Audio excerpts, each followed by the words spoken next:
자, 하루 사람이 말하는 거침없이 정말 당당한 장들의 당당한 발언들 난무하는 당당한 가수 오늘 간만에 돌아왔습니다. 반갑습니다. 안녕하십니까. 아직 인사할 타이밍 아닌데 벌써부터 그렇네요. 인사를. 너무 신이 나가지고. 네. 진짜 다들 말이 많아가지고 네. 오디오 체력 욕심들이 너무 많아. 방송 시작한 방송 시작하면 그러니까요. 방송 켜지기 전에 한 20분 걸렸습니다. 20분 맞아요. 걸렸어요. 20분 맞아요. 동안 떠드느라고. 계속 떠드느라 네. 그러니까요. 방송하고 떠들자고 해서 바로 켰습니다. 당당한 가수 미래는 어떻게 되는 거예요 지금? 미래요? 갑자기 우리 아니 사람들한테 일단 말도 안 하고 좀 쉬었잖아요. 기다려봐요. 좀 소개부터 하자. 오케이. 자, 원년 멤버 두 분과 함께합니다. 먼저 박예슬 아나운서. 네 여러분 돌아온 박예슬입니다. 반갑습니다. 살아서 만나서 여러분 반갑습니다. 네, 어서 오시고, 그리고 더불어민주당 봉건우 전국 대학생위원장 어서 오시고요. 반갑습니다. 정국대학생 봉건우입니다. 네, 반갑습니다. 직함을 좀 줄일 필요가 있어. 너무 길어. 그러니까요. 말하다 보면 힘들어. 너무 길어요. 저도 이걸 어디서부터 어디까지 얘기를 해야 되는지 모르겠어가지고 항상 고민하고 또 뭐 네. 하는 건지 항상 설명해야 되고 그래서 그건 뭐 하는 건데가 이제 바로 뒤에 붙기 때문에 아, 그래요? 항상 설명하는 삶을 살고 있습니다. 그래도 뭐예요? 요즘 대학생위원회 차원에서 하는 일들이 많다 보니까 아. 관심들 많이 가져주시는 것 같던데요. 그러니까 물론 당에 계시는 분들이나 여의도에 계신 아, 분들은 다 맞아요. 외부에 그렇지만 있는 사람들은. 그렇죠. 제가 이제 나이 30 이제 제가 한 달 후에 30이 돼요. 아, 제가 여기 막내인데 막내도 이제 3자에 네. 들어가는데 그러니까 아. 대학생위원회 위원장? 하면 이제 그러니까요. 퀘스천 마크가 붙는 거죠. 나이 30 먹고 백수라는 소리를 돌려서 이제 열심히 네. 하고 있는데 아. 네, 근데 이제 바빠서 과로사하기 일보 직전인 백수다 라는 설명을 좀 이제 드리고 원래 있습니다. 백수가 제일 바빠요. 그럼요. 힘들죠. 백수가 항상 제일 그러니까 바빠. 되게 이름 있는 백수인 거잖아요, 아, 뭔가. 그렇지. 네임드 백수. 그쵸. 뭐 네임밸류가 좀. 그 허상뿐인 그 네임드가 아, 좋아요. 아무튼 이게 스튜디오가 지금 화성에 네. 있다 보니까 두 분 정말 대단히 어려운, 대단히 먼 걸음을 또 발걸음을 좀 깜짝 옮겨주셨는데. 놀랐던 게 영광스럽습니다. 시사발전소 이제 네. 새로운 스튜디오에서 방송 처음 하잖아요. 들어오는데 약간 겸손님들 방송국들이 딱 그러니까요. 나는 거예요. 그래서 아. 이야 한진이 돈 많이 벌었네. 세상에나 돈 한 푼 한진이 부자네. 없습니다. 이 프레임 씌우지 건물의 마세요. 등기부등본을 떼봐야 됩니다. 이 제 건물이 이름 누구 없습니다. 건지 누구 건지에 대한 확인을 좀 필요하지 않을까. 제 거 아니에요. 약간 새빵살이 얹혀 사는 거예요, 지금. 근데 새빵치고는 너무 커요. 너무 커. 네, 그리고 지금- 여기만 있는 게 아니고 옆에도 쓰고 있어요. 네, 지금 네, 이렇게 정치인들 다 돼가지고 프레임을 이렇게 씌우는데, 물론 이제 공간이 좀 넓게 뽑힌 건 사실이긴 네. 해요.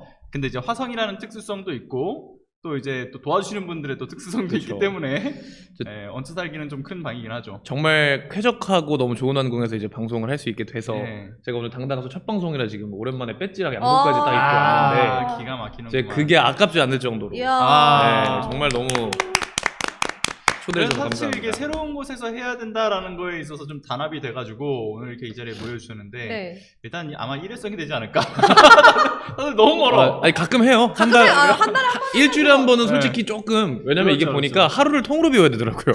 하루를 왔다 가려면 아니 하루가 약간 여행 오는 삭제되는 마음 네, 보면 돼. 하루를 거의 통으로 왜냐면 보세요. 지금 제가 11시 반에 집에서 나왔는데 네. 아침에 뭐 일처리를 하나 하고 예. 근데 지금 그렇죠, 2시 반에 그렇죠. 시작했잖아요. 네. 집에 가면 5시입니다. 아. 5시가 넘어요. 자, 매트리스를 준비를 해드릴 테니까 다음에 오실 때는 여기 아, 자고, 일박하신다는 그게 생각으로 낫네요. 아니, 예. 매트리스가 있으면 목요일에 저녁에 와서 예. 한진 소장님이랑 같이 방송도 그쵸, 그쵸. 하고 네네네. 밥도 먹고 아, 자고 그럼요, 그다음에 이제 그럼요. 그다음날 여기 그쵸, 방송하고 그쵸. 집에 가면 어. 좋은 스케줄 되지 1박 2일 않을까? 코스. 예. 네, 1박 2일 그다음날 코스로. 방송 한 번 더 하고 이제 그렇죠, 그렇죠. 아 그럼요. 온 김에 한 3번 해야죠.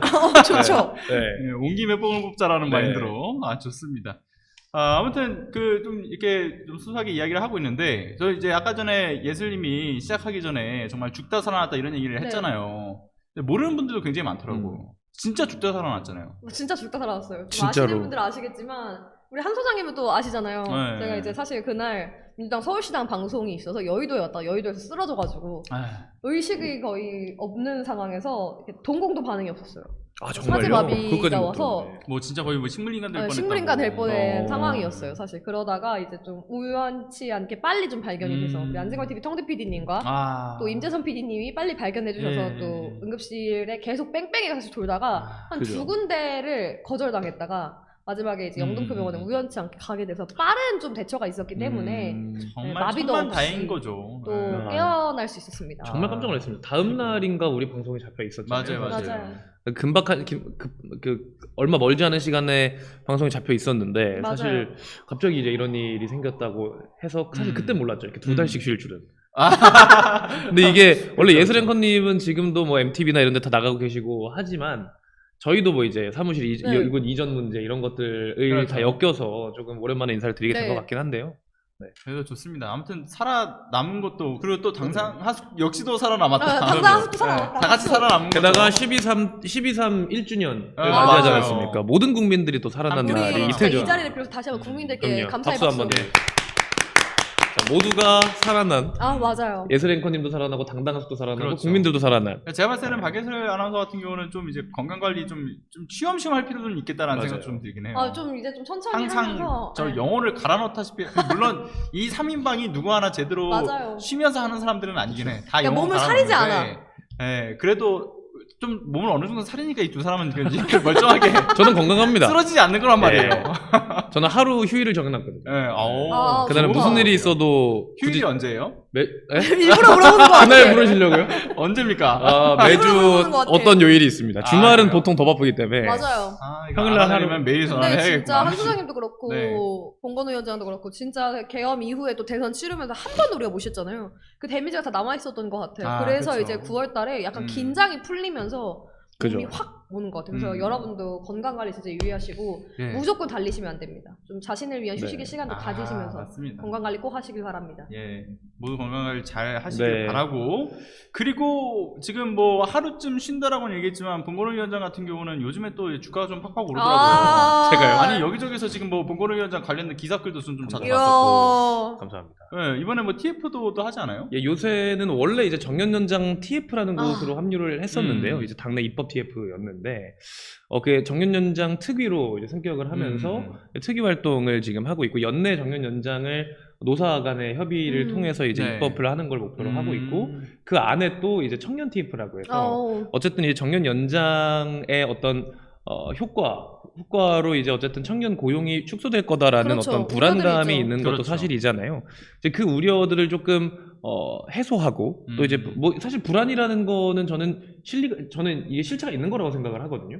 그래서 그 청년 고용이 축소되는 부분이 있을 수 있다면 그에 대한 대책은 네. 무엇인지 어떤 방식으로 정년 연장을 했을 때 청년 고용이 최대한 덜 축소가 될지 이런 이야기들을 좀 나누기 위해서 이제 모경종 위원장님과 함께 네. TF를 구성을 했습니다. 아, 좋습니다. 근데 옆에서 보니까 새치가 좀 많아진 것 같아요. 아, 저 흰머리가 좀 나더라고요, 요새. 이유는 모르겠는데. 스트레스를 많이 받아서 그래요. 네, 아, 이게- 죄송하지만 저도 평동원 최고위원 나갔다 오고 나서 흰머리가 들었더라고요.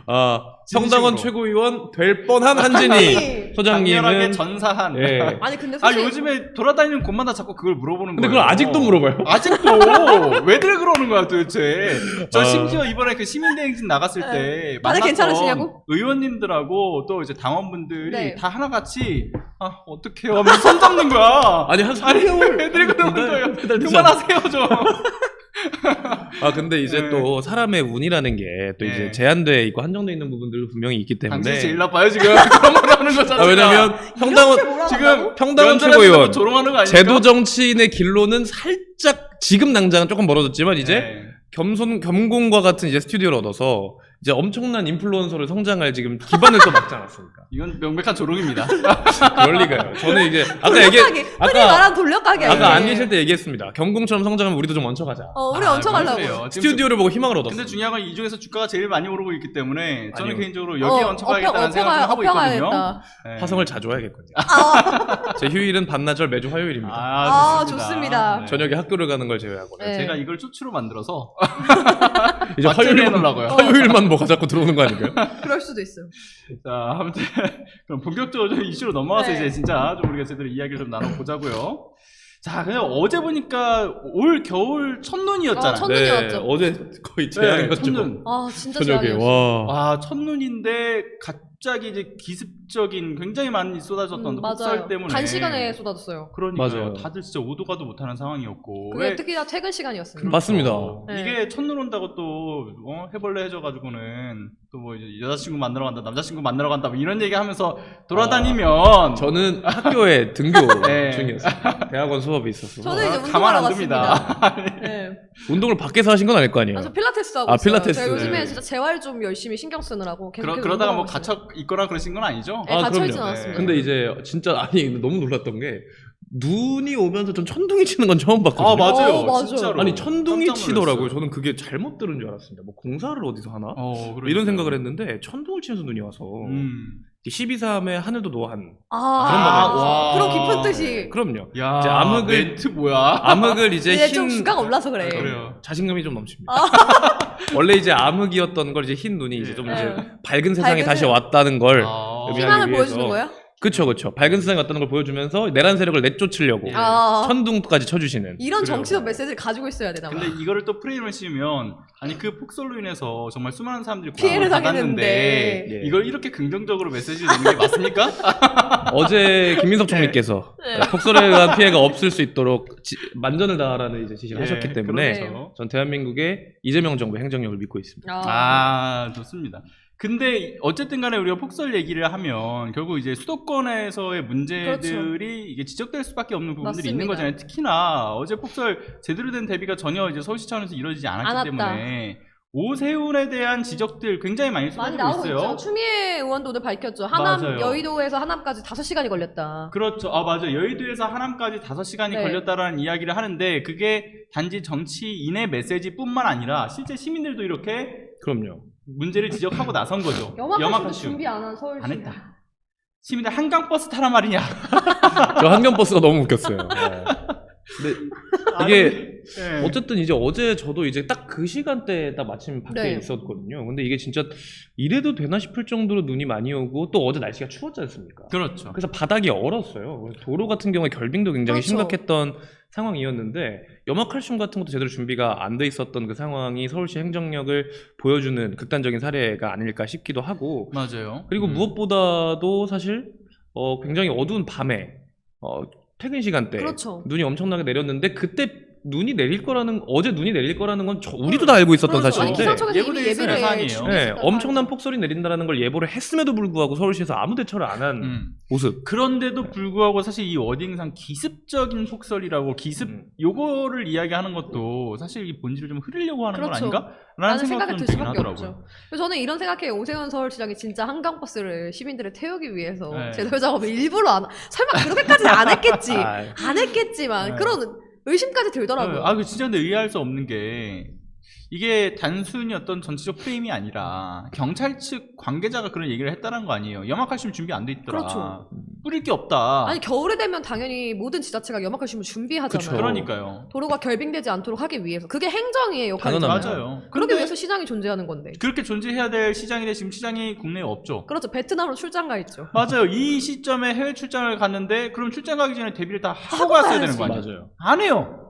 그게 아니라 베트남에서 본인 따뜻하다고. 아니, 그러니까. 시민들- 관심이 없는 거야. 그러니까 서울 시민들이 어떻게 교통이 불편하고 내 할 바야 약간 귀 막고 이렇게 생각하는 거죠. 나는 뭐 내가 알아서 돈 슈킹할 거 하고 예. 뭐 한강버스로 땡길 거 다 땡겼는데 이제 내가 뭐가 아쉬워 이런 생각하는 거죠. 참고로 얘기하자면 오세훈 시장은 물과 뭔가가 관련이 있다. 사주에서도 그런 생각이 드는데 아니 오세훈 얘기를 듣잖아요. 네. 침수되고 하는데 눈도 결국은 문이죠. 물이에요. 물이죠. 네. 물과 뭔가 연관이 있는 거 아니냐. 근데 저는 사실 이 얘기를 꽤 많은 방송에서 들었긴 네. 했는데 이해가 안 됐거든요. 근데 쭉 얘기를 들어보고 이런 정황들을 보면 진짜 오세이돈이라는 별명과 맞아요. 마찬가지로 이 물과 딱 정치가 맞았더라고요. 연관이 되는 것 같아요. 사실 이 한강버스도 그쵸. 보세요. 결국 물 위에다가 띄우는 거란 말이에요. 그래서 세비 등등성도 그렇고. 모름지기 국가 지도자라면 다 네. 옛날부터 물을 잘 다뤄야 된다라는 아. 이제 얘기가 있었지 않습니까? 이거는 그냥 김건희 같은 얘기 하는 게 아니라 네. 이건 실제로 그 계속해서 예전부터 이어져던 오. 얘기예요. 물을 잘 다루고 왜냐면 우리나라가 서울을 중심으로 한강을 예.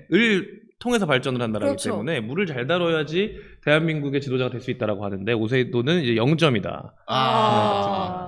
이거 내일 이제 기사 하나 나오는 거 아니에요? 봉건우 대학생 대학생위원장 아, 오세훈 물과 물과 관련이 관련되어서 있다. 무속적 발언이 의심. 있다. 저는 보통 기사가 헤드라인에 뜨진 않습니다.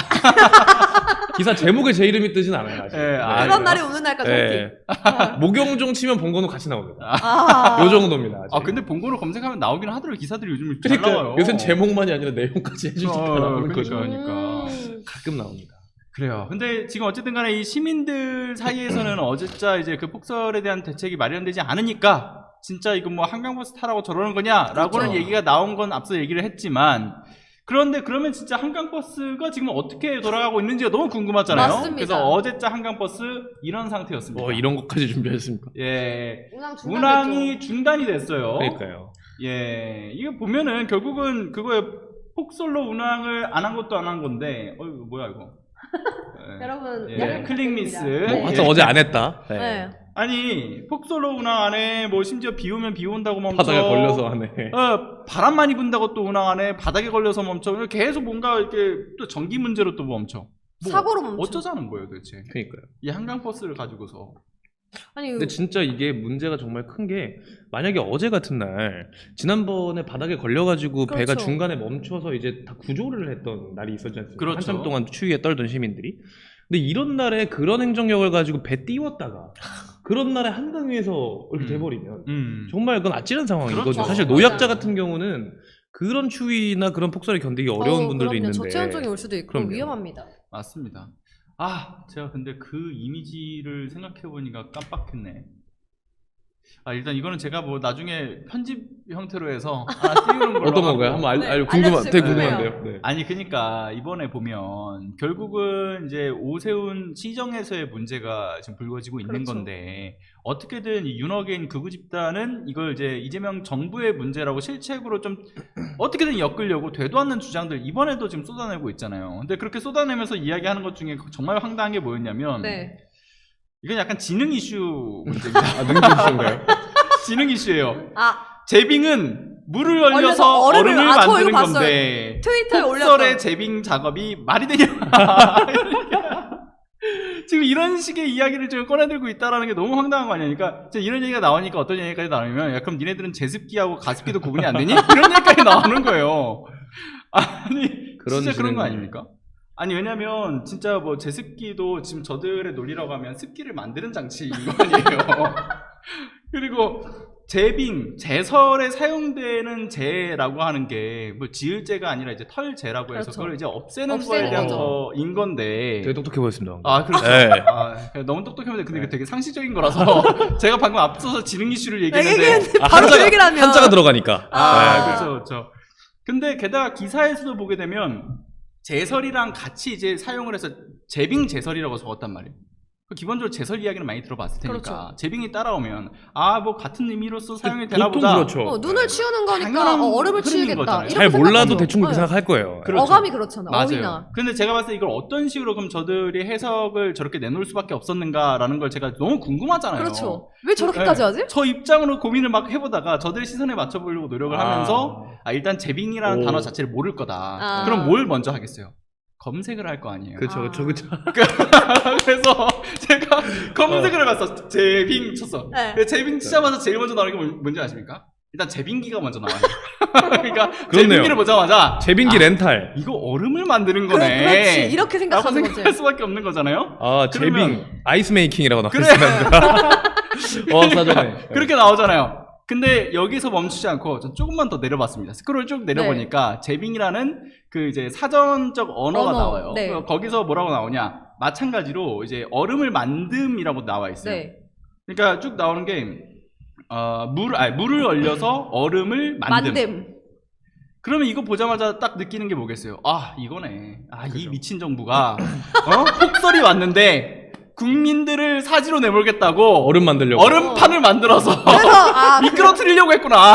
지금 아. 이런 논리 아니냐고요 지금. 그거들의 논리가 그런 거예요. 수준이 얼마나 지금 심각한 상태인가. 이걸 논리라고 할 수 있는지도 모르겠긴 하지만 그러니까요. 설득력이 대단히 있습니다. 네. 의식의 흐름을 따라간 거잖아요. 그러니까 그들의 입장으로 네. 최대한 진짜 제 뇌를 빼고서 생각을 이제 돌려본 거죠. 그러니까 근데 이 정도만이라고 하면 우리가 이제 표현할 때 무식하다 정도의 표현만으로 끝날 문제는 아니고 전 솔직하게 확실하게 좀 이야기를 하자면 이거는 병이 확실하다. 병입니다. 병적인 문제라고 생각을 병적인 해요. 문제다. 저도 그런데 이제 그 트위터 글을 좀 봤어요. 보였어요. 봤는데 댓글뿐만 아니라 또 그 다음날 일어나서도 또 네. 변명을 하는데 그것도 네. 웃기더라고요. 뭐라고 해요? 그 다음날 변명이 있었나요? 자고 변명이요? 일어나니까 제빙 뜻을 모르는 사람이 되어 있네. 당연히 제거한다는 뜻도 알지. 키키키키 이렇게 달면. 그런 소리 하고 있는데 몰랐으면서. 얼마나 무한했을까? 얼마나 무한했으면. 아니 심지어 그 트위터에 올렸던 그 글 있죠. 네. 그거 진짜 제빙하고 검색했을 때 나오는 그 사진 있죠. 똑같아. 문구 똑같이 똑같아. 복사 붙여넣기 한 거예요. 복사 몰라서 붙여넣기 한 거야. 복사 붙여넣기 했잖아. 그래놓고서 왜 갑자기 이게 그구들의 현실인 겁니다. 맞아요. 네. 근데 문제는 저런 글에 좋아요가 한 800개 정도 달리고 와. 공유도 한 100여 개 정도가 공유가 됐더라고요. 공유가 84개가 아 진짜 됐더라고요. 문제가 심각합니다. 그 이후에 한 100개 정도 또 공유가 됐어요. 그러니까 저도- 이게 지금 온라인상에서 진짜 사실처럼 번지고 있잖아요. 네, 그래서 그러니까요. 빙판길이 만들어지는 거는 이재명 때문이야. 이런 주장을 하는 거예요, 그구들이. 근데 왜 그런 논리가 만들어질 수 있느냐라고 했을 때 전 이번 제빙에서 게임은 끝났다고 봐요. 여실히- 저렇게 지능적으로 문제가 있으니 제가 이거 너무 이건 과학 문제가 아니에요. 아니 너무 그러니까 솔직하게. 이건 상식의 문제잖아요. 수준 자체를 여실히 드러내는 상황인 거죠. 그러니까 그래요. 그들이 이거 제빙을 얼음을 만드는 거라고 생각을 해서 이재명이 뭐 빙판길을 만들고 있다라고 믿는 사람의 수준이면 이것보다 조금만 더 설득력이 네. 있으면 어쨌든 그거 다 믿을 거 아니에요. 다 믿을 그러니까 거죠. 그렇죠. 이걸 보면서 그구들이 이거를 퍼나르고 있고 지금 이것들을 믿는 이유가 무엇인지 정말 의문이었잖아요. 그렇죠. 그렇죠. 이거를 잣대로 보시면 돼요. 이거 믿는 애들이니까 이것도 믿겠지라고 맞아요. 보셔야 되는 겁니다. 제가 봤을 때. 맞아요. 그리고 이게 어떤 한자어에 굉장히 좀 약한 측면들이 그구들이 좀 있구나라는 생각이 드는 게 지난 추석 때 중추절 관련된 이야기 나왔을 때 맞아요. 야 그런 것 니들이 같아요. 중놈이냐 막 이러면서 막 공격했잖아요. 진짜 그 아찔했던 거 중국식 표현 아니냐라고 하면서 이렇게 그구들이 준동을 했다가 쪽을 당했었는데 이번에도 마찬가지로 마찬가지다. 진짜 몸서리칠 정도로 사실 저게 웃기긴 한데 또 한 측면으로 보면은 슬퍼요. 슬프기도 하고 또 한 측면으로 보면 굉장히 보는 사람이 있죠. 화끈화끈거릴 정도로 맞아요. 민망한 수준의 민망하잖아요. 이야기인 근데 거잖아요. 저는 여기서 소름이 끼치는 건 이걸 또 누군가가 공유한다는 거 아니에요. 그러니까요. 그리고 이걸 사실처럼 믿잖아요. 이게 맞습니다. 굉장히 저는 온라인상에서 지금 진행되고 있는 이 내란의 연장선이라고 생각합니다. 맞습니다. 그리고 저걸 이야기를 하면서 결과적으로는 제설 작업이라고 하는 거에 대한 소관 업무가 지자체에 있는데도 불구하고 오세훈이 아니라 이건 다 그냥 이재명 탓이야 탓이다. 라고 그렇죠. 얘기하는 거. 그냥 길 가다 넘어지더라도 이재명 탓할 사람들이에요. 그렇죠. 저 정도면. 그러니까 모든 본인의 분노의 근원이 다 이재명한테 있는 것 같은 거죠. 그러니까 애초에 사람들인 답정너예요. 맞아요. 네. 만화의 근원의 악은 이재명이다요. 그렇죠. 네. 모든 일이 발생하는 것은 다 이재명 탓이다. 그러니까요. 그럼 지자체장은 왜 존재하고 선거는 왜 합니까? 맞아요.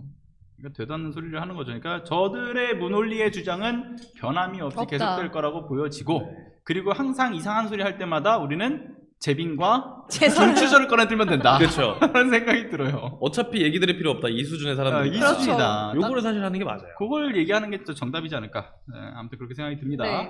자, 아무튼 요건 요 정도 하고 또 다른 소식도 좀 넘어가야 될 넘어가보도록 텐데. 하겠습니다. 자, 근데 우리가 지금 윤어게인 극우 집단 얘기를 하면서 이 연장선의 이야기이긴 네. 하거든요. 그러니까 이제 내란을 옹호하고 있는 어. 이 청년들의 문제들이 굉장히 심각하게도 심각해요. 불거지고 있잖아요. 저 특히나 이제 네. 수요일날 비상계엄 1주년에서 우리 시민대행진 했잖아요. 반대로 이제 극우 윤어게인 세력도 집회를 하는데 좀 충격을 많이 받았던 장면 중에 하나는 네. 20대 청년들이 진짜 많더라고요. 그러니까. 저 좀 많이 놀랐어요. 그래서 20대 청년들이 네. 정말 그 윤어게인을 외치면서 부정선거의 팻말을 들고 있는 모습을 보고 사실 진짜 그날 경악을 금치 못했어요. 가서 제빙 무슨 뜻인지 한번 물어보면 안 돼요? 아는지. 그럴 수 있을 것 같아요. 물어보면 될 것 같아요. 중추절이 뭔지 그거 알아요? 얼음 만드는 거 아니에요? 맞아요. 이러면 이제 그렇겠죠. 끝난다. 끝난다. 그 스타벅스에 있는 거. 이렇게만 얘기하면. 재빙기 얘기하시나요? 네, 그렇죠. 뭐 여튼 그렇습니다만. 네. 이게 좀 사태가 아무튼 심각한 것 알겠습니다. 같아요. 네.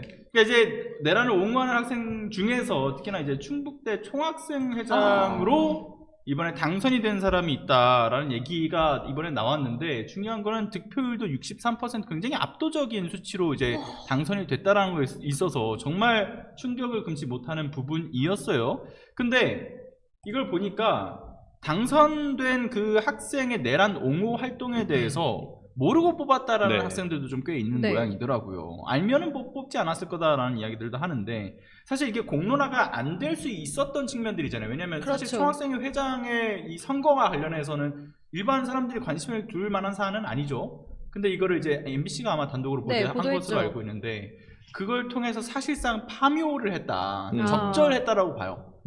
근데 지금 이 문제가 불거지고 나서 그러면 우리가 과거의 여러 사례들을 좀 비교해 봤을 때 분명 소위 우린 지금 이제 내란 옹호를 그렇죠. 하는 사람들에 대한 문제를 지적하지만 과거에는 주로 이제 일베 커뮤니티를 활용하고 사용하던 사람들에 대한 그렇죠. 문제를 지적하면서 이게 만약에 불거지면 예를 들어 공직에서 나가 떨어진다든가 그렇죠. 그런 경우가 아니면 뭐 있었죠. 총학생 회장이면 회장직을 물러나야 된다든가 이런 흐름들이 있었잖아요. 사회적 흐름들이.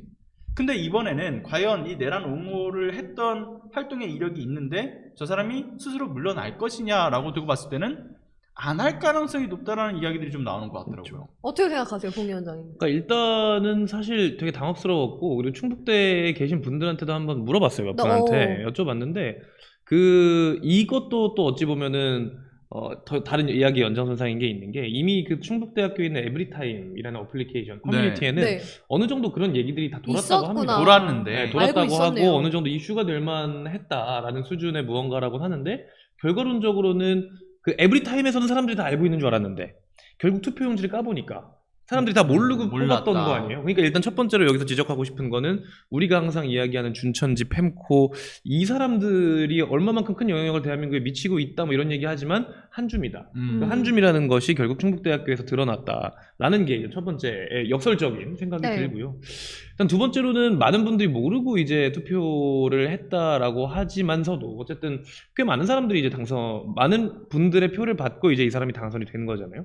근데 그쵸. 그렇다는 얘기는 우리가 이거를 그냥 아예 사람들이 다 모르고 뽑았다라고만 볼 것이 아니라 지금 그 극우 세력들이 노리고 있는 것 내지는 극우 세력들이 바라고 있는 것들 자체도 계속해서 강대강대치만 하는 그렇죠. 것이 아니라 물밑으로 계속해서 사람들을 그렇죠. 세뇌시키고 현혹시켜서 그 보수적인 담론들을 가지고 있는 사람들과 극우적인 담론 계엄에 찬성하는 사람들이 우리 대한민국에 많아질 수밖에 없게끔 그들을 만드는 세뇌시키는 게 거예요. 목표잖아요. 이게 진짜 무서운 네. 게 뭐냐면 앞으로 향후에 이제 이재명 정권 이후에 대선을 치를 때 지금의 고등학생 친구들이 유권자가 되잖아요. 그렇죠. 자연스럽게 가랑비에 옷 젖듯 계엄은 정당했다라는 주장을 할 수도 있는 그렇죠. 또 새로운 세대가 나타날 수 예, 있어요. 그걸 위한 어떤 작업이라고 지금 볼 수 작업들을 있어요. 하고 있다라고 보여지는데 중요한 건 이미 어느 정도는 그게 반영되어 있다라고 볼 수 네. 있었던 이 사건이라고도 그렇죠. 생각이 들어요. 왜냐하면 그 에브리타임에서 이게 논란이 됐는데도 불구하고 학생들이 인지를 제대로 못했다는 거는 그만큼 이 사안이 중차대한 사건으로 인지되지 않고 않고 있다라는 있는 거죠. 거잖아요. 굳이 이게 뭐가 중요해? 네. 어차피 회장직 그렇죠. 선거하는데 이 사람이 그런 주장을 했단 말던 내가 뭐 굳이 알아야 돼? 심지어 그래서 그 MBC 관련된 기사의 인터뷰 내용도 보니까 어떤 학생은 그 개인의 어떤 사상이기 그렇죠. 때문에 존중해야 되는 영역 아니냐 이런 식으로 얘기를 했다는 걸 굉장히 보고서 무서운 거예요. 그렇죠. 저 정말 소름이 돋았어요. 이건 진짜 정말 무서워요. 무섭다 아니면 그들이 잘못되고 우리가 옳은 것이다라고만 이야기할 게 아니라 어쨌든 여기서 주요하게 봐야 될 거는 물론 그 충북대 지금 학생회장 당선된 사람한테 투표한 60몇 %의 인원들이 계엄을 그러니까 이거 두 가지가 조심해야 되는 게 첫 번째는 그 사람이 그렇죠. 계엄을 찬성했기 때문에 충북대 학생들이 뽑아준 게 아니에요. 그렇죠. 그렇죠. 네, 그거랑 일단 별개라는 생각을 갖고 있는 게 분명하고 그 60몇 %를 또 이게 또 가스라이팅 할 거예요. 계엄에 찬성하는 수치가 이만큼 많다. 그렇죠. 충북대에서. 그렇겠죠. 이렇게 또 가스라이팅 할 거고 근데 이거는 아니라는 점을 명확히 아셔야 되는 네. 거고 그리고 두 번째로는 이제 무엇보다도 어쨌든 계엄에 찬성하고 내란을 옹호하는 발언을 했음에도 불구하고 이것을 본인의 어떤 영향과 분리해서 보는 경향이 나타났던 거잖아요. 충북대에서는. 그렇죠. 근데 이제 어쨌든 원래 기본적으로 우리 같은 사람들이 생각하거나 일반적인 사람들이 생각을 할 때는 계엄과 내란에 찬성하는 사람 좀 이상한 사람 아니야? 라고 하는 게 정상이라고 생각을 하지만 충북대에서는 그런 사람들이 알고 있었음에도 불구하고 그들이 정치 고관여층이 아님에도 그 상황을 알고 있었음에도 그 사람에게 투표를 할 수 있었다는 것 자체는 우리 더불어민주당이나 진보 진영이 좀 더 경각심을 갖고 봐야 될 문제라고 좀 봐요. 네. 그 중요한 거는 그런 거죠. 이제 이게 어떤 이념과 사상의 문제가 아니라 어떤 헌법, 그러니까 우리 그렇죠. 국가의 어떤 기틀 가장 기본에 깔려 있는 것들을 흔들고 무너뜨리려고 하는 사안인 만큼 그렇죠. 위헌 위법적 행위에 대한 것을 옹호하는 사람들은 동시에 어떤 이 사회적으로는 이게 배척당해야 되는 사람이다라는 거에 대한 인식들 그런 분리를 약속들이 좀 있어야 해줘야 된다. 된다라는 그런 사회적 합의와 약속이 반드시 필요하죠. 네. 근데 그러한 사회적 합의와 약속이 무뎌지고 있다는 게 저는 다음 세대가 심각한 거죠. 앞으로 그러니까 민주당 정권을 또다시 재창출하기 위해서 또 그리고 정말 좋은 세상을 물려주기 위해서 앞으로 정치하시는 분들이 각오를 좀 단단히 하셔야겠다라는 맞아요. 생각을 좀 많이 하고 있습니다.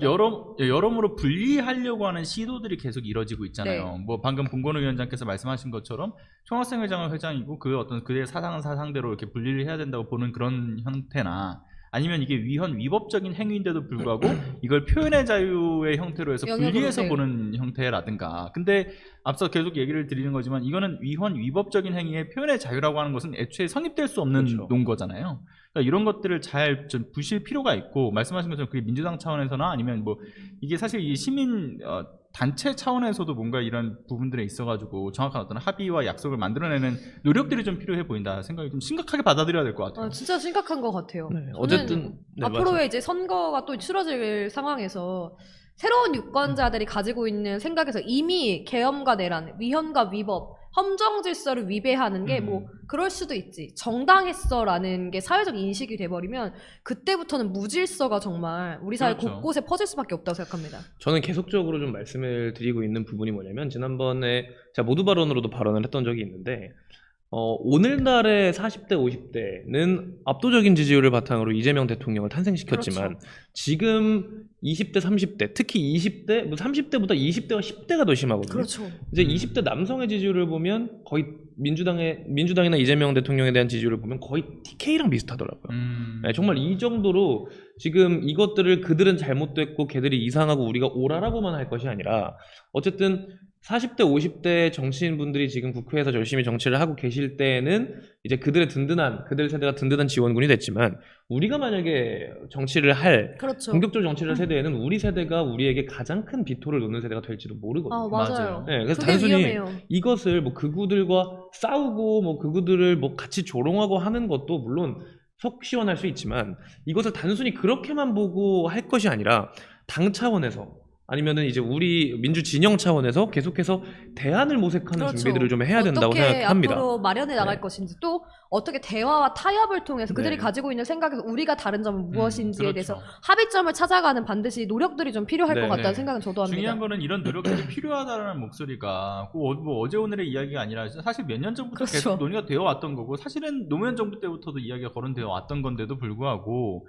당 차원에서 이거의 심각성을 인지 못하고 있었던 문제들이 저 굉장히 심각하다고 네. 봐요. 근데 그 고질적인 문제를 지금에서야 푼다고 하는 것도 굉장히 좀 많이 늦었다고 네. 생각하는데 지금에서라도 나서지 않으면 더 이상 진짜 걷잡을 수 없습니다. 네. 추후 5년, 10년 뒤에는 또다시 내란 속의 윤석열의 제2의 모습을 볼 수 네. 있다든가 그런 것들이 비일비재할 수 있다는 그 경각심을 좀 가져야 된다고 봅니다. 단순히 팩트 체크만 하고 그들과 싸우는 것만이 중요한 게 아니라 그렇죠. 우리 당이 제도 정치권에 있는 수권 정당으로서 어쨌든 정당으로서 제일 여당이고 제일 대한민국에서 가장 영향력 있는 여당이고 대통령을 보유한 당으로서 다시 한번 우리가 할 수 있는 것들을 좀 더 긴밀하게 논의를 하고 전략을 짜야 되는 시기라고 맞아요. 저는 맞아요. 생각을 해요. 네. 그러니까 너무 이 문제를 단순히 이념적으로 그분은 나빠보다는 어떻게 그럼 이들을 설득해 나갈 것인가 그리고 차후에 이런 일이 다시 발생하지 않도록 앞으로의 세대에는 우리는 어떻게 접근할 것인가 그러니까 세대가 다른 만큼 그들을 또 이해하고 네. 어떻게 우리가 함께 소통할 수 있는 방법을 마련하는 것이 그렇죠. 당 차원에서 필요한 문제라고 생각합니다. 네, 실제로 뭔가의 소통에 좀 괴리가 있다라고 느껴졌던 것 중에 하나가 아까 전에 이제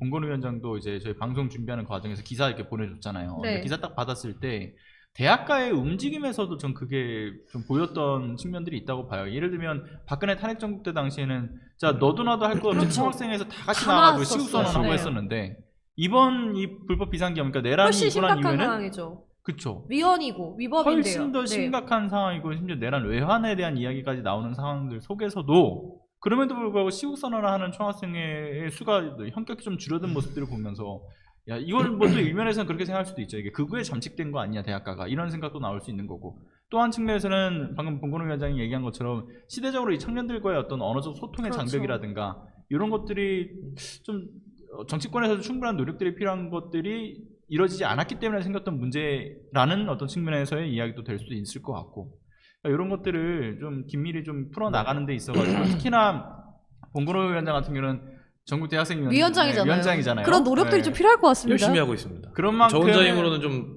부족하니까 많이 좀 도와주세요. 네. 책임이 더 막중할 거라고 생각이 네. 들어요. 하필 이 시기에 또 대학생 위원장을 맡았기 때문에 제가 진짜 양 어깨에 지금 양 어깨에 부담이 책임감. 진짜 많이 네. 힘들었던 게 제가 당선된 지 한 달 만에 계엄이 터졌거든요. 아, 국회 출입증이 나오기가 전입니다.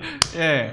국회 출입증이 나오기 전에 우리 네. 계엄날 앞에서 만났어요. 만났잖아요. 국회 본청 앞에서 만났어요. 만났어 우리. 그래서 저는 국회를 들어갈 수는 없으니 좀 당사로 가야겠다. 네. 나는 그래서 당사를 지키는데 힘을 못해요. 나는 민주당의 선출직 당자인에서 거기 있다가 결국 또 이제 도움을 요청을 받고 그렇죠. 국회로 다시 가긴 했는데 본청을 네, 다시 국회를 가긴 했는데 정신하고 네. 만났어요. 어쨌든 이제 그때 박근혜 탄핵 때와는 상황이 너무 심각해졌음에도 불구하고 이렇게 되고 있는 게 어찌 보면 그때부터 계속해서 소위 말하는 청년들의 우경화 현상이나 아니면은 청년들의 우경화랑은 별개일 수 있겠지만 학생 사회가 계속해서 잠식되고 학생들 사이에서 커뮤니케이션이 많이 되지 않았던 문제, 탈정치화 문제 이런 것들이 굉장히 심각했던 문제가 지금에 와서 이게 민주당에 굉장히 안 좋은 영향을 미치고 있는 거거든요. 그래서 지금부터라도 이제 우리가 단순히 지금 사실 기존에 있었던 60대 정치인분들도 물론 잘하는 부분들이 있겠지만 그들이 지금까지 해왔을 때 어쨌든 이 부분만큼은 잘 되지 않았다라는 그렇죠. 게 증명이 된 거란 말이에요. 그래서 이런 부분들은 우리 같이 계속 이야기하고 대화하고 그들과 비슷한 생각을 할 수 있는 사람들이 직접 이 문제를 좀 풀어갈 수 있는 창구를 만들어야 된다. 이게 제 생각입니다. 좋습니다. 네.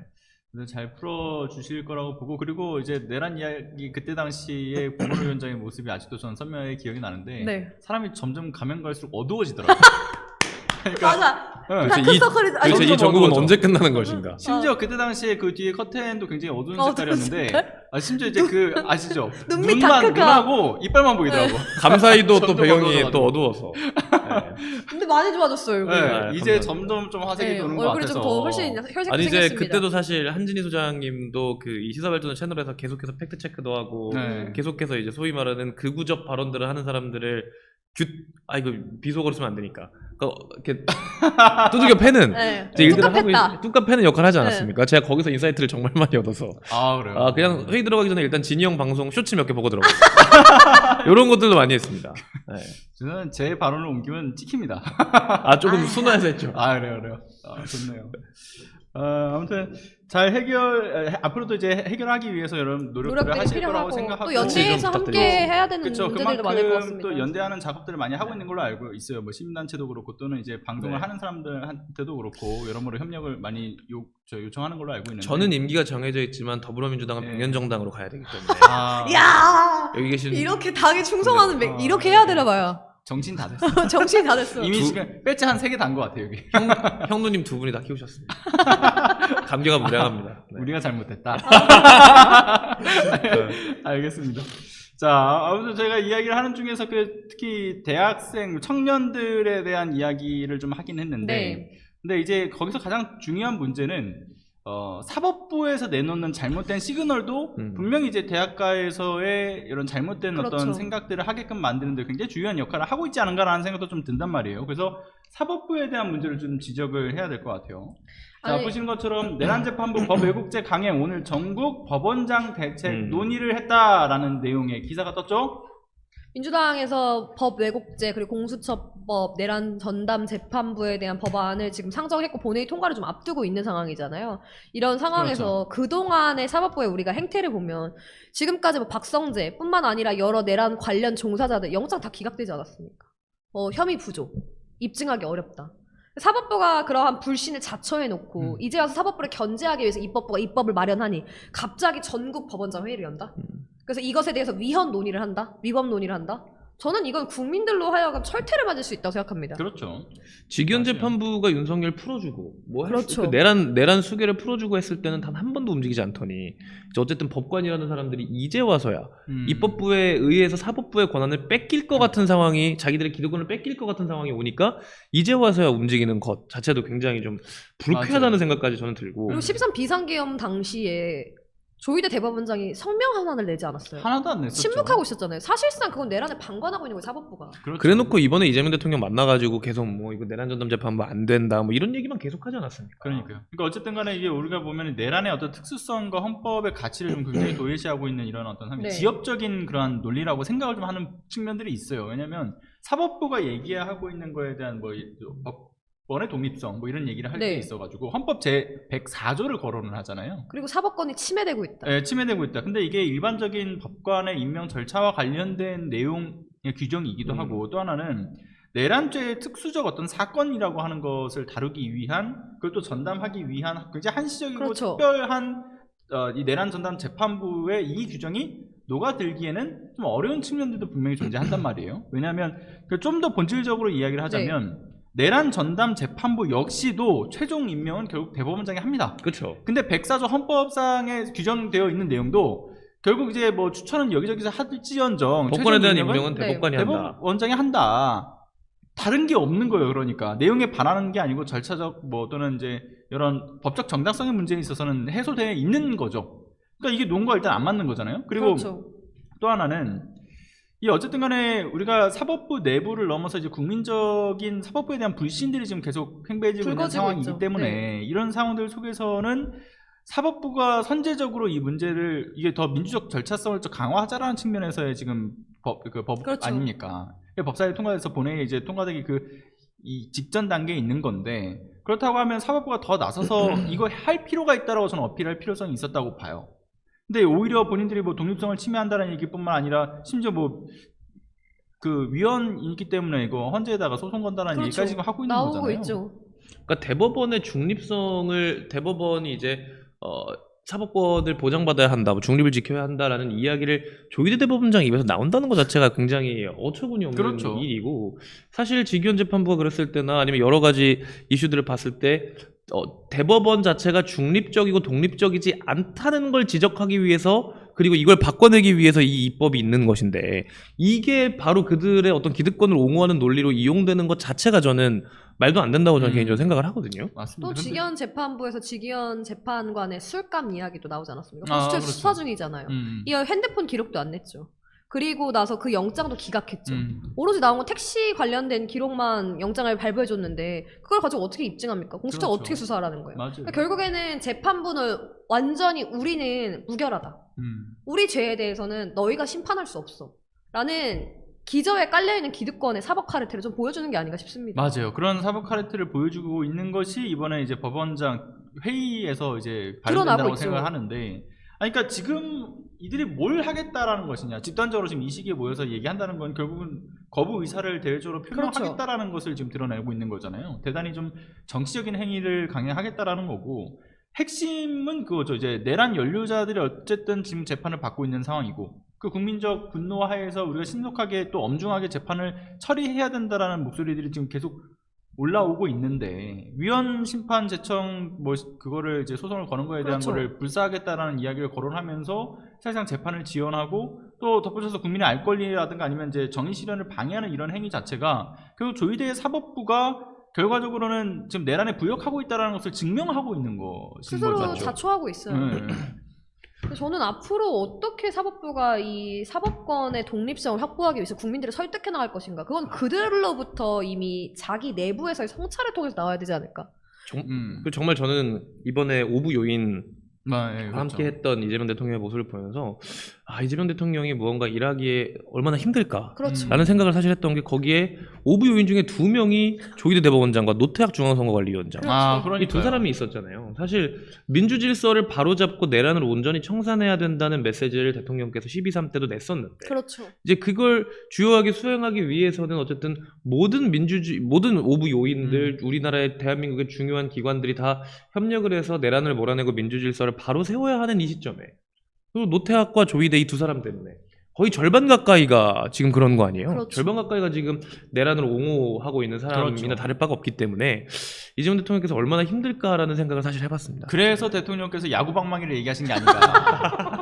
야, 니들 노태학 너가? 약간 이런 느낌이 있는 거예요. 왜냐면 그 당시 노상원 수첩이나 이런 그 그렇죠, 행적들을 그렇죠. 보게 되면 그때 당시에 붙잡혔으면 진짜 야구방망이로 맞고 고문당해가지고 그러니까 없는 말들을 지어낼 수밖에 없는 상황들로 그 노상원이 만들려고 했던 거 아닙니까? 윤석열, 그렇죠. 김건희 등이 해서. 어제 또 네. 내란 재판 진행되면서 문상호가 그러니까요. 증인으로 출석하면서 특검이 물어보잖아요. 이렇게 노상원이 야구방망이, 케이블 타이, 복면 이런 도구 사용 용도 무엇인지 기억하시냐? 또 위협 정도를 기억합니다. 여러분, 아니 누가 위협을 그런 식으로 합니까? 이거. 성관이 출동한 이유를 물었더니 네. 그렇게 아니, 답변합니다. 선관위의 출동을 총을 들고 실탄을 차고 했다고 지금 기사가 그렇죠. 나오고 있는 판국에, 그러니까요. 실탄을 들고 들어가서 야구방망이로 위협을 하는 건 무슨 심보예요? 그건 진짜 활용하려고 한 거죠. 그거는 진짜 고문할 그렇죠. 목적을 가지고서 챙겨간 건데. 아니, 진짜 평범한 죽일 수는 사람- 없으니 그걸로 그렇죠. 그거 하려고 한 거 아니에요? 아니 평범한 사람들도 우리가 싫다고 해서 그 사람을 위협하기 위해서 야구방망이를 들고 가진 않잖아요. 맞아요. 누가 케이블 타이어 야구방망이 들고 갑니까? 아니 오죽하면 이재명 대통령께서 가장 무서웠던 건 야구방망이였다는 그렇죠. 얘기를 지금은 하셨던 두렵지 거거든요. 않지만 야구방망이 무서웠다. 그래요. 왜냐면 총이랑 칼을 어쨌든 맞으면 그냥 바로 뭐 사실 직사한다고 네. 봐야 되는 건데 야구방망이는 고문의 죽고 목적이죠. 싶을 정도로 때린다라는 그렇죠. 거기 때문에 정말 다른 차원에서의 이야기인 거고, 그러니까 그런 그래서 저는 이제 오부유인 만났을 때 그 얘기를 했던 거는 야 니들 목숨 누가 살렸어? 그런 느낌도 네, 깔려 있지 맞습니다. 않았나. 살려준 거예요. 살려준 국민이다. 그래요. 정확히 알고 국민한테 충성해라. 그렇죠. 그러니까 제발 그 강을 건너지 말아달라라는 걸 다시 한번 좀 얘기를 한 거라고 보고요. 그러니까 이 사법부 차원에서도 좀 정치적으로 논란, 오해를 살 만한 내용들은 안 하는 게 맞다. 즉각적으로 좀 중단해야 맞아요. 된다고 봐요. 근데 계속 정치 행위를 저는 사법부가 자초하고 있다고 봐요. 그렇죠. 뭐 직위원 재판부의 생중계 보시면 아시겠지만 요즘에 MC 기현 이런 얘기 나오잖아요. 레크레이션 아니야. 우리 피고인 어떻게 하실 거예요? 말면서 답변하셔야죠. 식사하셔야 되는데. 아니 무슨 내란 재판을 그렇게 진행합니까? 내란법한테. 아니, 심지어 일반 법원에서도 그렇게 하는 거죠. 안 하잖아요. 저도 본 적이 없어요. 네, 전 뭐 일단 저도 법원에 한번 가봤던 사람이니까. 네. 근데 물론 제가 이제 뭐 피고인석에 그러지는 않았습니다.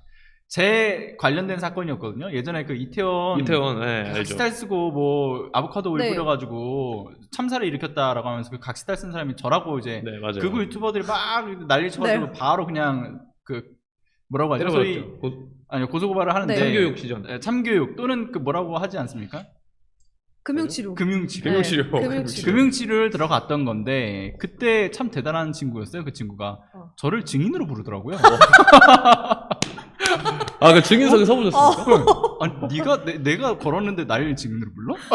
그래서 어떻게 되나요? 갑자기 궁금하다. 그래서 갔죠. 증인석에 딱 앉아가지고 이제 얘기를 하려고 하는데 아니 예를 들면 제가 이제 그 어떤 문제에 발언이 있다라는 걸 얘기했으면 본인들이 그걸 알고 대비를 하는 그렇죠. 이야기들을 해야 될 거 아니에요.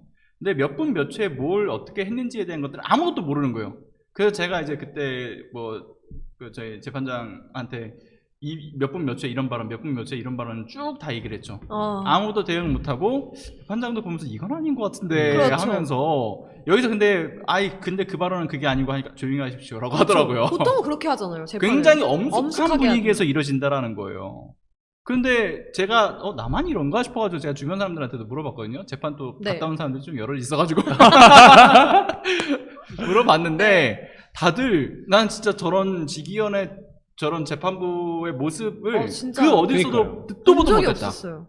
이런 얘기들을 하더라고요. 그러니까 내란 재판에 대한 모습을 저는 직위원 재판부가 희화화하고 있는 게 아니라 국민들로 하여금 이 재판이 이렇게 가벼운 재판이다라는 걸 보여주고 싶어하는 쇼맨십이 아닌가라는 그렇죠. 의심까지 좀 들어요. 맞아요. 직위원 재판관의 태도를 보면. 예. 이게 가벼운 재판이라고 국민들이 인식할 수 있어야지 나중에 본인들이 그렇죠. 원하는 판결을 내렸을 때 국민들이 동요가 없을 거다라는 생각을 하는 걸 수도 있죠. 예. 그런 계산이 되지 않았을까. 그렇죠. 그래서 내란 전담 특별 재판부가 필요한 건데 이게 어쨌든 법안이 통과돼가지고 실행으로 옮겨지게 됐을 때 오히려 제동이 걸릴 수 있다라는 측면의 이야기들도 좀 나오는 것 있습니다. 또 같더라고요. 윤석열 측에서 이걸 형사법으로 위법한 행위다라고 해서 또 제동을 걸 수 있지 않냐. 우리의 목소리 좀 나오고 헌재에다가 있습니다. 소송을 걸면 결국은 재판은 중지될 수밖에 그렇죠. 없는 거고 또 그거 하는 데만 한세 버릴 수도 네, 있고. 지연이 그래서- 되거나 최악의 경우에는 이제 항소심 판단으로 다시 넘어가서 리셋 그러니까 처음부터 다시 시작하는 거 아니냐 그런 우려가 라는 많이 그러한 맞아요. 얘기들을 다름 아니라 이게 보수지가 아니라 이제 또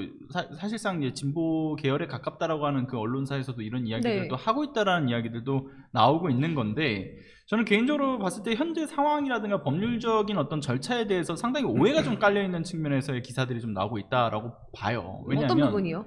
헌재 소송부터 좀 짚어봐야 돼요. 네. 그러니까 내란 전담 재판부가 법안으로 올라갔고 이게 결국은 윤석열에 의해서 헌재 소송이 들어가면 또 제동이 걸리는 거 아니냐라고 하지만 현행 형사소송법상의 모든 재판이 애초에 언제든 위헌법률심판 제청이 가능하다라는 게 일단 포인트죠. 그러니까 그것만 위헌으로 걸 수 있는 게 아니라 지금도 사실 걸 수 있는 거예요. 거죠. 네. 마음만 먹는다라고 하면. 근데 이제 법원장의 판단으로 또는 그 재판장의 판단으로 이거는 제청할 만한 사유가 안 된다라고 이제 끊어내면 그만인 건데 어쨌든 그 포인트가 하나 있는 거고 그리고 두 번째는 헌재로 넘어가서 이게 리셋돼가지고 항소심으로 해서 다시 처음부터 시작하는 거 아니냐라는 게 이게 굉장히 최악의 시나리오는 맞아요. 근데 이건 일반화를 하는 거에 대한 오류가 분명히 있다는 얘기를 하고 싶은 거고 만약 하나 헌재가 이걸 받아가지고 또 이제 항소심이 이제 받아들여져서 넘어간다라고 하기 그 이전 단계 위헌은 받아들여질 수는 있어요. 아니, 물론 이제 어떤 식으로 네. 보느냐에 따라서 법리적 해석을 꼬우면 뭐 그렇게 만약에 진짜 100번 양보해서 만약에 위헌 됐다고 해요. 그러면 절차적인 위헌은 성립될 수 있어도 이미 진행된 어떤 사실 심리 상태라든가 뭐 또는 증거 조사의 모든 내용이 다 위헌이다, 위법하다라고 판단되는 건 아닌 거잖아요. 재판의 내용과 지금까지 진행된 재판이 위헌은 아니다라는 그렇죠. 거죠. 그러니까 증거조사 자체에 대한 영역이 다 무효화가 되는 게 아니기 때문에, 그러니까 위헌 요소가 있다고 특정되는 절차적인 부분만 빠르게 이게 뭐 예를 들어 속아내고 보완해서 다시 내면 되는 영역인 거고, 재판은 그와 무관하게 속행될 수 있다. 그게 중요한 그렇게 포인트인 해서. 거예요. 네. 근데 뭐 내란 특별재판부를 만들게 되면 뭐 윤석열이 또 제동을 걸고 그러면 이거 다시 지연되고 뭐 늦어지고 좀 진짜 최악의 경우는 다시 뭐 직위원은 아니더라도 1심부터 뭐 다시 하는 보석되고 거 아니야. 뭐 막 보석되는 거 아니야. 병원가 누워 있고 약간 이래버리면 또 예.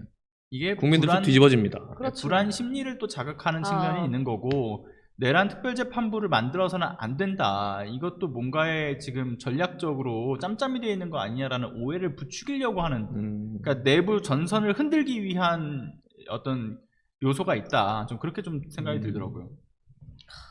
진짜 좀 빠르게 내란 전담 특별 재판부 좀 만들어지고, 또 내란 전담 재판부가 만들어지면 내란 전담 재판부에서도 영장도 발부하잖아요.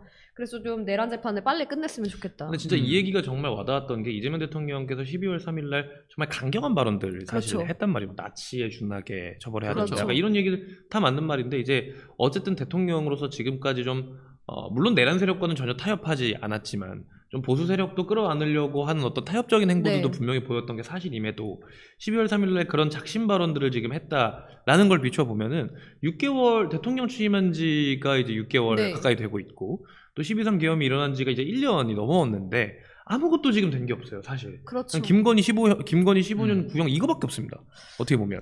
그래서 이게 맞아요. 너무 미진하게 이제 끌고 가는 게 아니냐. 이제 또 곧 이제 또 특검의 수사 기한도 끝나지 않습니까? 이제 맞습니다. 그렇게 되면 진짜 이제 다시 이제 검찰로 이관된다고 저는 알고 있는데, 이제 이렇게 되면은 우리가 빠르게 속전속결을 해야 됐던 어떤 내란 수사나 내란 재판 같은 것들이 계속 끌려다니게 되고, 그 사이에 뭐 또 어떤 선전선동이 있을지 모르고 이런 위험 부담들이 분명히 있는 것이고, 또 빗대어 봤을 때는 예전에 우리가 반민특위 같은 것도 질질 끌고 타협하다가 뭐 어중이 떠중이 하다가 그렇죠. 안 됐잖아요. 근데 결국 그 결과로서 이제 결국 친일을 하면은 3대가 배불리 먹고 살고, 이제 항일운동을 하면 이제 계속해서 우리는 배를 골고 살고, 그러니까 이런 밈이나 이런 농담까지 있을 정도로, 이게 그렇죠. 사실이잖아요, 농담이 아니라.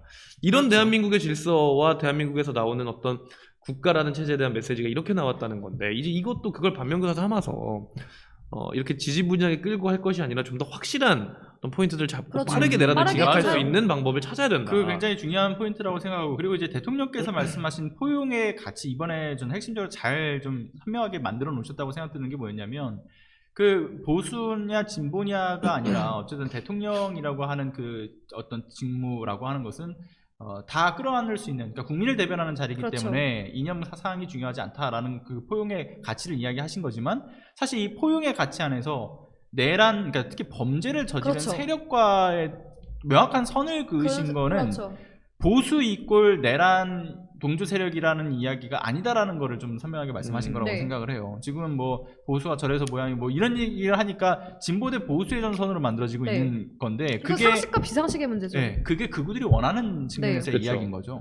그들은 그냥 내란 옹호, 내란 동조 세력인 거고, 따로 분리해서 사회에 격리시켜야 될 존재들인 그렇죠. 거고, 진짜 보수와 진보의 담론을 이야기할 수 있는 세력들은 따로 있다. 그래야만 이제 서로가 그 보수, 이제 국민의힘 내부에서도 사실 우리 보수의 핵심적 가치를 지키기 위해서 우리가 이제 앞으로 정치를 해 나가자 하면서 동조 세력과 절연할 수 있게끔 만들어주는 판이 된다라고 보거든요. 그러니까 대통령께서도 그 점을 좀 짚어주신 거라고 보고, 또 하나는 저는 속전속결로 내란 범죄자들을 처단하는 것도 중요한 포인트고, 또 하나는 사실 속전속결로 안 되는 경우의 사람들도 있잖아요. 그렇죠.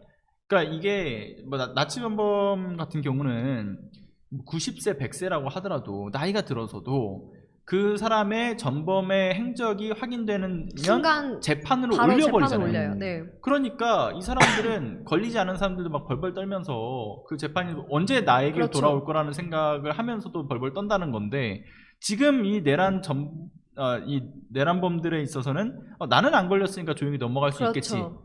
라는 거에 대한 거를 심어주면 안 된다는 거예요. 이 사람이 나중에 추후에 30년, 40년, 그렇죠. 50년 진짜 다 죽어서까지도 그 행적이 밝혀지면 그에 대한 합당한 책임을 묻게 하는 게 처벌을 물어야 정상이죠. 된다. 예. 사실은 책임의 영역이잖아요. 그쵸. 이러한 내란 동조, 방조 혐의에 대해서 어떻게 보면 범죄에 동조하고 방조한 혐의인데 특히나 저는 이건 정치인들에게 더 무거운 책임이 물어야 된다. 특히나 그렇죠. 국민의힘에서 실질적으로 추경 의원 같은 경우는 영장 기각됐지만 본인이 무결한 게 아니잖아요. 반드시 저는 의원직도 박탈해야 된다고 생각하고 예. 앞으로의 정치 활동을 금하는 법도 제정해야 된다고 봅니다. 이 내란에 가담한 사람들. 정말 그래요. 장동혁 대표가 이제 뭐 국민이 승리했다, 뭐 내란이 뭐 아님을지 증명했다, 추경호 원내대표가 이제 구속이 안 되는 걸로 인해서 정말 그렇게 계속해서 이제 이야기하고 있는데 정말 기가 찬 그렇죠. 상황인 거고 그게 꼭 무죄가 증명된 게 아니잖아요. 구속영장이 기각됐다는 거 자체가. 맞습니다. 그러니까 추경호도 그렇고 최근에 이제 말도 안 되게 뭐 본인이 이제 이 내란을 막아세운 데 있어서 영웅인 듯 해결하는 뭐 그러니까요. 한동훈도 그렇고 네. 진짜 이 탈탈자 벗겨내야 된다고 봐요. 네. 반드시 바뀌어야죠. 왜냐하면 한동훈 대표는 12.3 비상계엄 이후에 또 윤석열이 없어진 공석에 그렇죠. 한덕수가 직무 대행을 할 때 어떻게 예. 했습니까? 같이 권한도 없고 선출도 안 된 사람이 공동정부를 발표했잖아요. 그러니까 더 코미디인 이상 거죠, 코미디. 더 이상 이런 식으로 내란을 획책했거나 또는 내란에 적극적으로 가담은 하진 않았지만 모든 공을 자신으로 이렇게 돌려놓으려고 하는 그런 사람들이나 진짜 사실 따지고 보면 이 사람들은 진짜 뭐가 남아있지 못하도록 다 탈탈자 벗겨내야 된다고 봐요. 예. 반드시 바뀌어야 된다고 봅니다. 뭐가 남아있지 않도록. 너무 지지부. 추경호랑 한동훈이랑 예. 도찐 개찐이니까. 아니요. 무슨 말씀하시는 거죠? 아니 저는 그냥 아무 큰일 의미 납니다, 없습니다. 이거. 네, 네. 그냥 저는 아니, 무슨 도찐 말씀하시는 개찐이라고밖에 안 했어요. 그쵸. 예. 저는 이해를 못했습니다.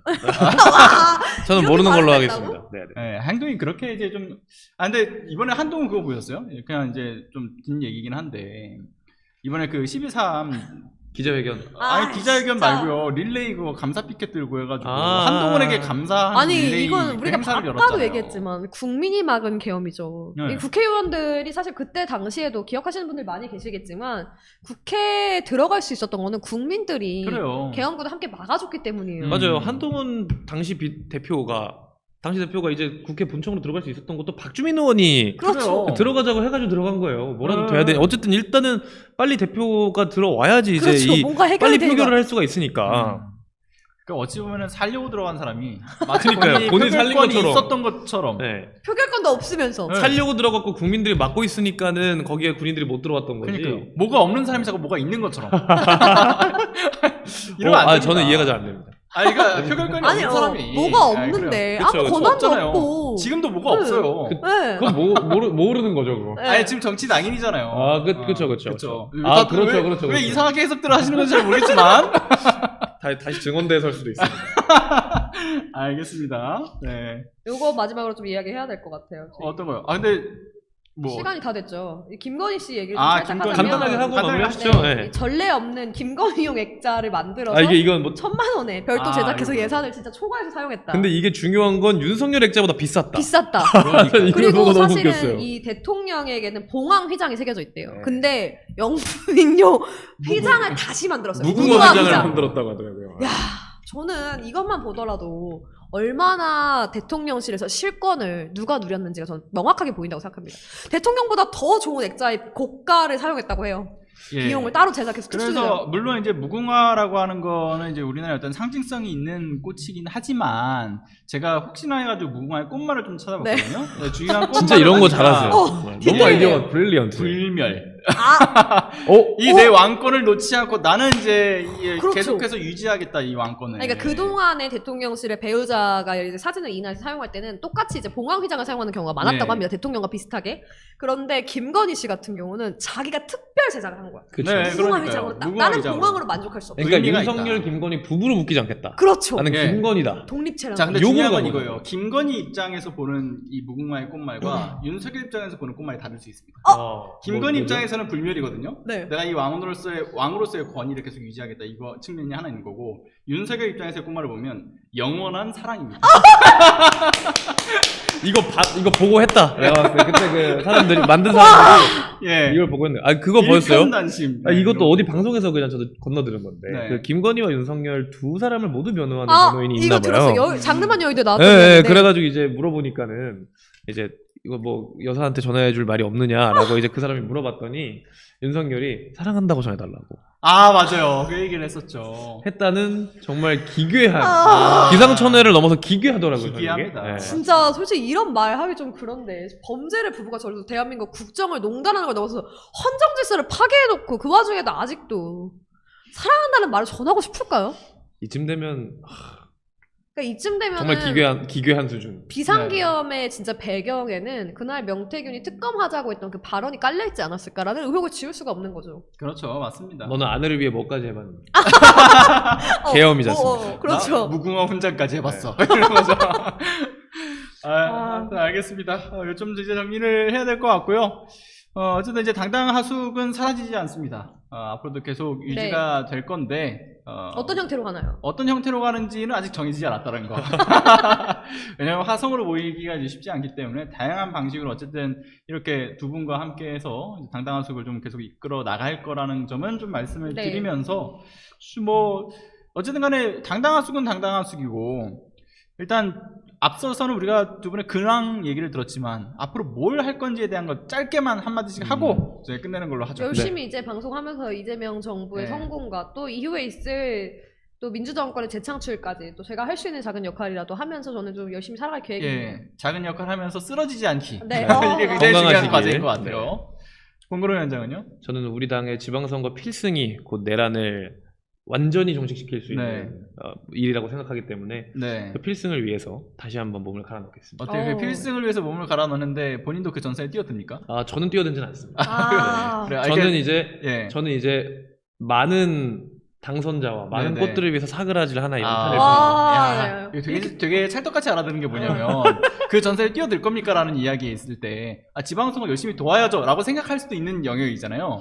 근데 이거 출마하냐라는 그렇죠. 의미로 봐도 받아들이는 받아친 거예요. 그게 왜냐면 사실 예. 그 평당원 최고위원 아셔서 어떻게 하셨다 막 네. 모든 사람들이 아직도 물어본다고 하시잖아요. 네. 그렇죠. 저는 약 2개월 전부터 네. 만나는 사람마다 어디 나가냐 안 나갑니다. 그리고 저 하나 홍보 겸 이제 얘기할 게 있는 게 네.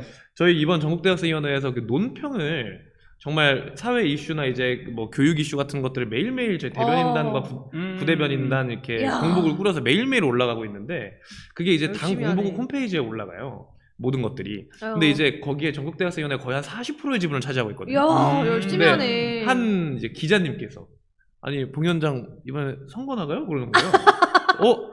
아니요 왜 그러시죠? 그랬더니 네. 아니 논평이 너무 많이 올라오길래 어디 나가는 줄 알았지. 관리한 줄 알았다. 네. 저는 그런 생각으로 이제 그걸 한 게 아니고 이제 그럼요. 정말 네. 좋은 글들이 많이 올라오고 있으니 지금 이 봐주시면 지방선거 때의 충분한 성과를 기반으로 해서 다음 총선을 노리겠다는 굉장히 큰 큰 꿈을 가질 수 있는 그림이구나. 거기 때문에 역시 이런 걸 한지손에 잘 네. 봐. 저는 시사발전소의 겸공화를 위해서 근데 저도 이건 동의합니다. 이건 화성으로 우리가 이제 다음 세대를 좀 이끌어갈 수 있는 차세대의 이제 진보 진영의 또 새로운 얼굴들이 될 수 있도록 열심히 좀 함께 좋습니다, 연대해서 가면 좋습니다. 좋을 것 같습니다. 그럼요.